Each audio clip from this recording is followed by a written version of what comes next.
Good evening, fellow Floridians, and all my friends around the country and around the world who love the state of Florida like I do. Thank you very much for tuning in. My name is Mike Levine. I'm coming to you from Glass House Media out of downtown Mount Dora, Florida, and it's a pleasure to be with you. Tonight, I'd like to spend a couple of minutes talking about the Republican Party of Florida. And I just want to start off by saying that when we look at the most important characteristics of a legislator or a government official, I would suggest to you that intellect is not the most critical characteristic. The most critical characteristic, in my opinion, is intent. You could say legislative intent, but on the executive branch side, their operational intent is what I'm referring to. To summarize, you can have a really smart person who doesn't have the right intention or the right objective, and that elected official's constituency will not get the desired result. So someone with the proper intention, someone who wants to serve the interests of his constituency, even if intellect is not superior to another candidate, is going to get a better result than someone with higher intellect.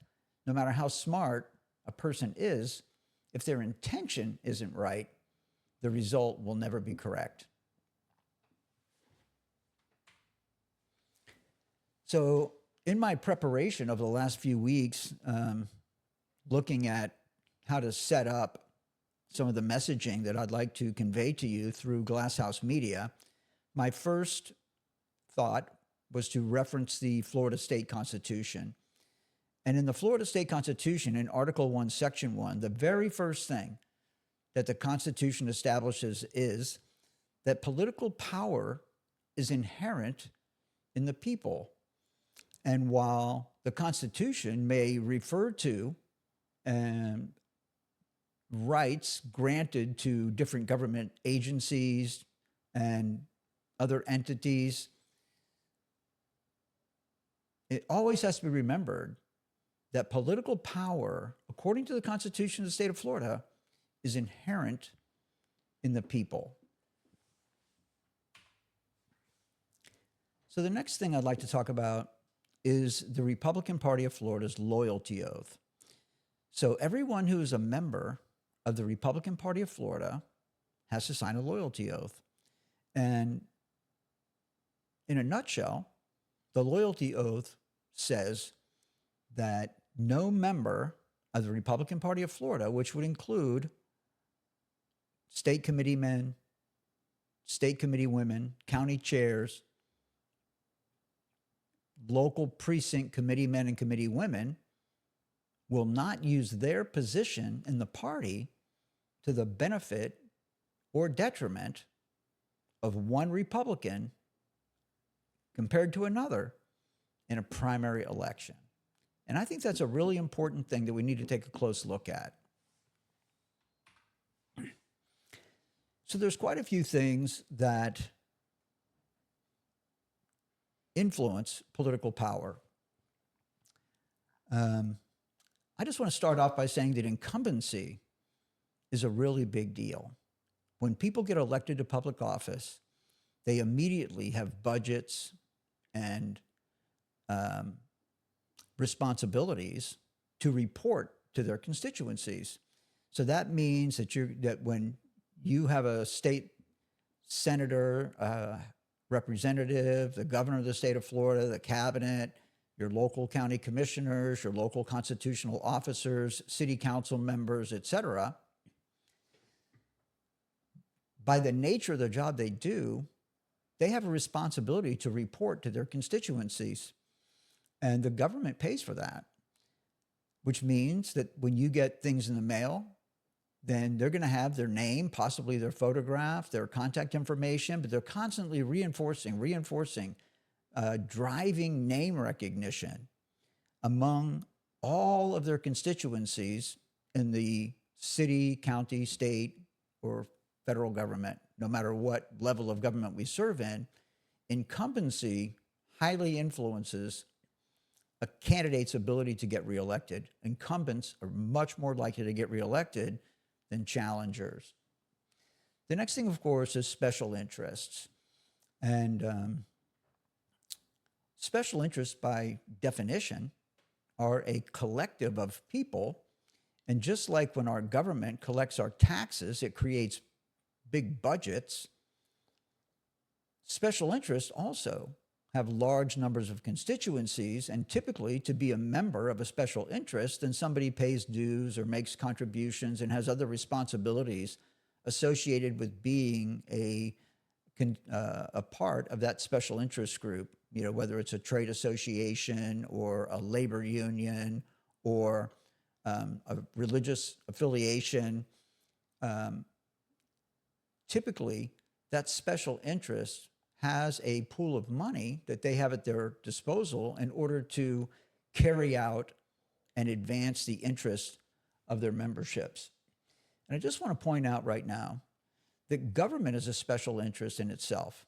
And I want you to remember that, and I just want to frame it like this.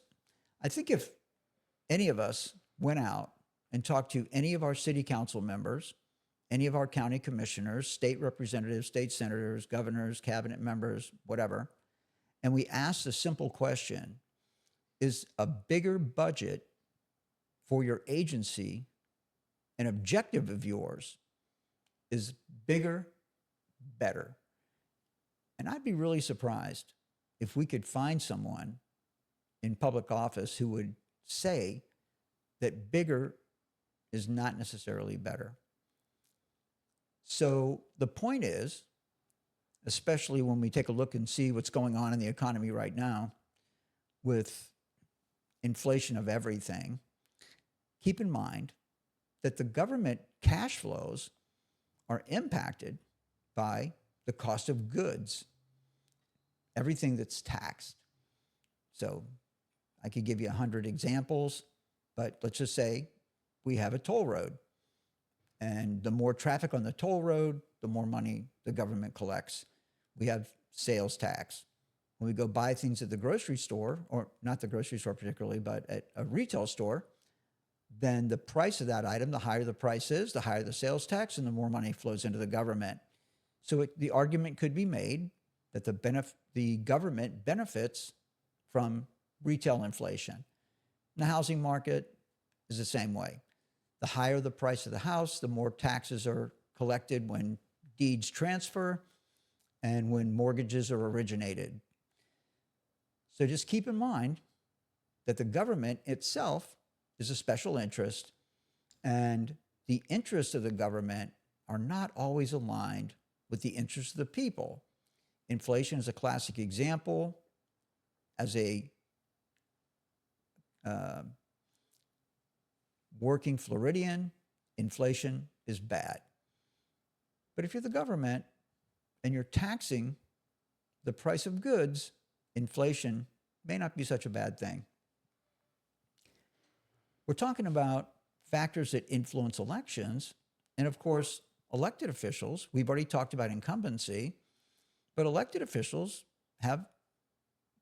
inherently have a following of people who have entrusted them with the position that they hold, and therefore the elected official has a pretty big database of people that elected official can reach out to when it's time for them to be reelected, and also when it's time for them to decide who they're going to support in any election in particular.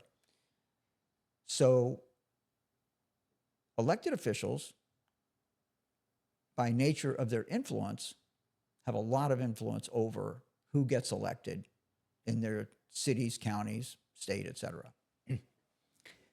And then another thing that I think is really interesting as it relates to political influence is just the fact that these political organizations have political action committees, that they control the way that a lot of money is spent. So, for example, the Florida House of Representatives has a political action committee. The Florida Senate has a political action committee. And they influence other political action committees. The Republican Party of Florida raises money, and then they invest that money in political campaigns. But I want to take you back to that loyalty oath that I was talking about earlier, because at the local level, precinct committee men and women, chairmen, state committee men and state committee women are prohibited from supporting or working to the detriment of a candidate using their position. But the Republican Party of Florida doesn't honor that same oath. The Republican Party of Florida chooses one Republican over another in primary elections. The Florida House Political Action Committee supports one Republican over another in a primary election. The State Senate Political Action Committee does the same thing. And you can just go right on up to the national level with the national, with the RNC, the Republican National Committee has a PAC, and in the House and Senate, they also have political action committees at the federal level. And believe me, they do not, the loyalty oath never crosses their mind. So it's just a little bit of a rules for thee, but not for me, when you take a look at the loyalty oath and the way that our government officials and government influenced organizations utilize their power.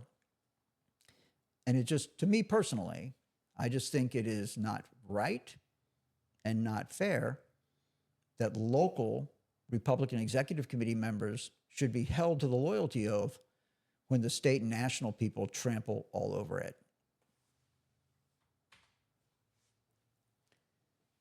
So there's another thing that's really interesting to me. I'm just going to tell you a quick story.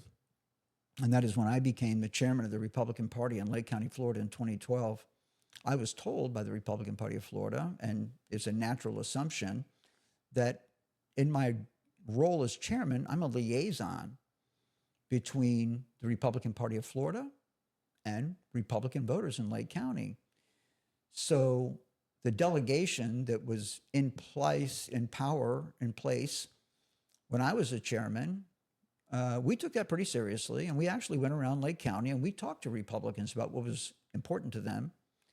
And we gathered a bunch of information, and then we actually debated those issues in Republican Executive Committee meetings. And from those debates, we were able to filter through, eliminate a lot of ideas, but choose a few really key issues. And then we went to then we drafted resolutions, and we wordsmithed those resolutions to make them as clear and concise as we could.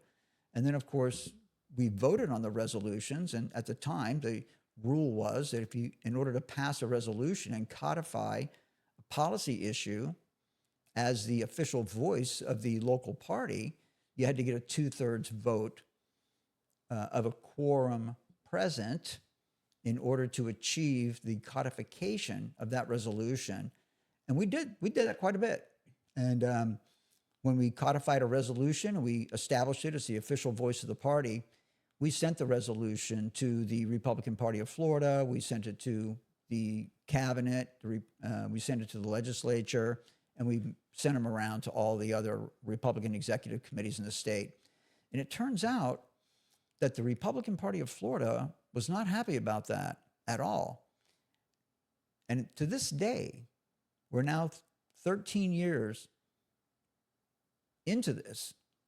The Republican Party of Florida still gets really angry when Republican executive committees in the counties attempt to communicate with their legislative delegation through the passage of resolutions. And I think that's a problem. And we'll talk about that more as we go through some of these other bullet points.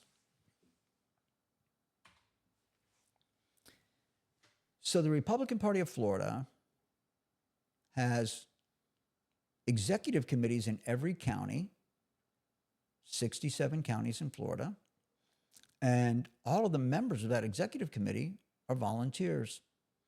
And I will tell you from experience that the volunteers work really hard to get Republicans elected.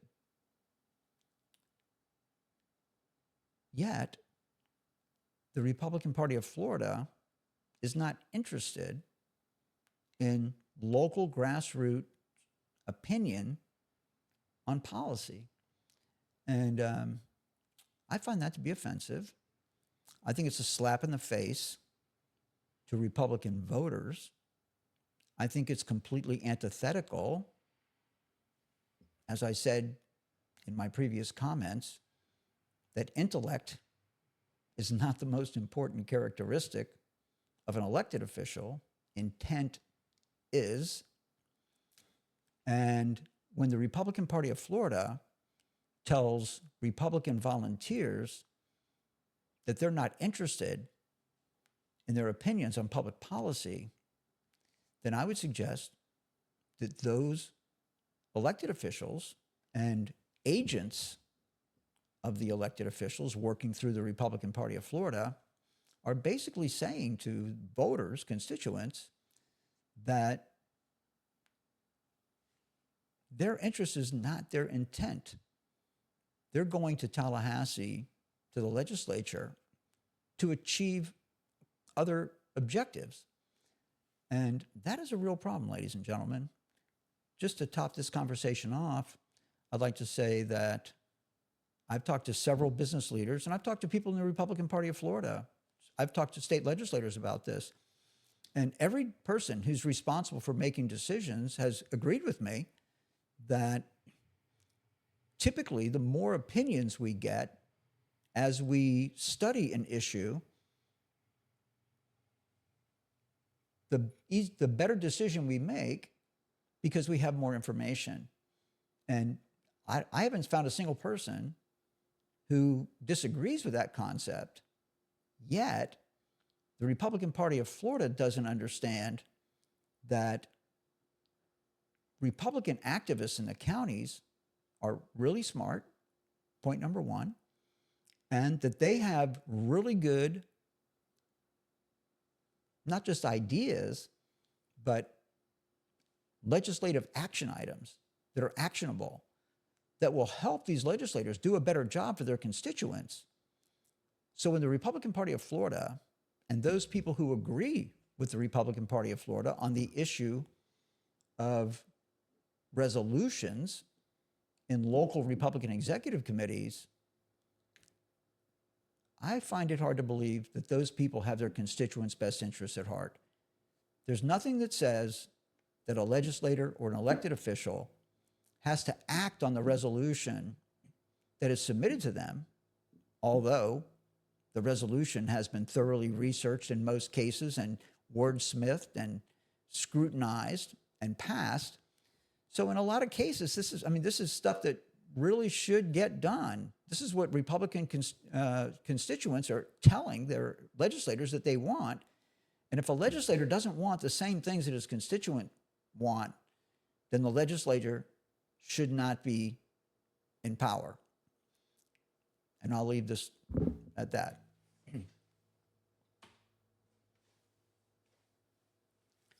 The other point I'd like to make is that probably the biggest concern I would suggest that most Americans has is that their government just doesn't really take them seriously.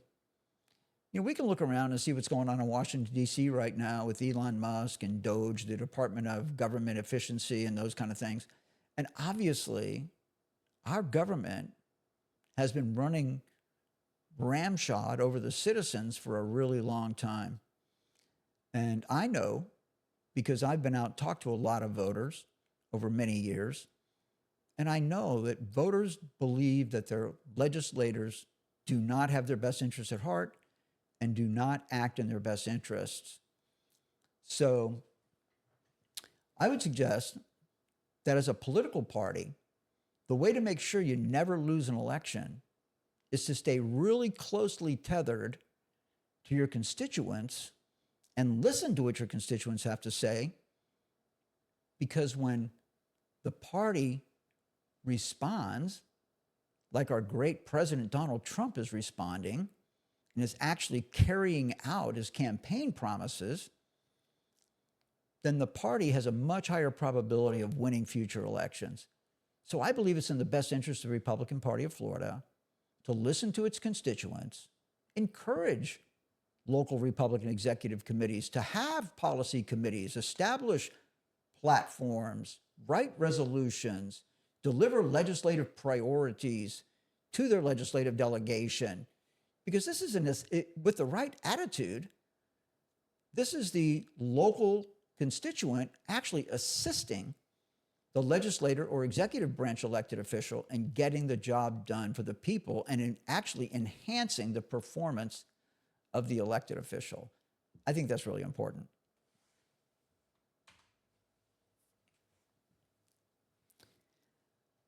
In my remarks this evening, I have challenged the Republican Party of Florida to take a different point of view towards Republican voters. And I also have to tell you that the Republican Party of Florida is the best path forward to achieve constitutional governance. And that's what true Republicans want. True Republicans want to follow the Constitution of the United States of America and then take a look at our own Constitution. Of course, we're going to follow our Constitution. Constitutional law supersedes statutory law. Another whole subject.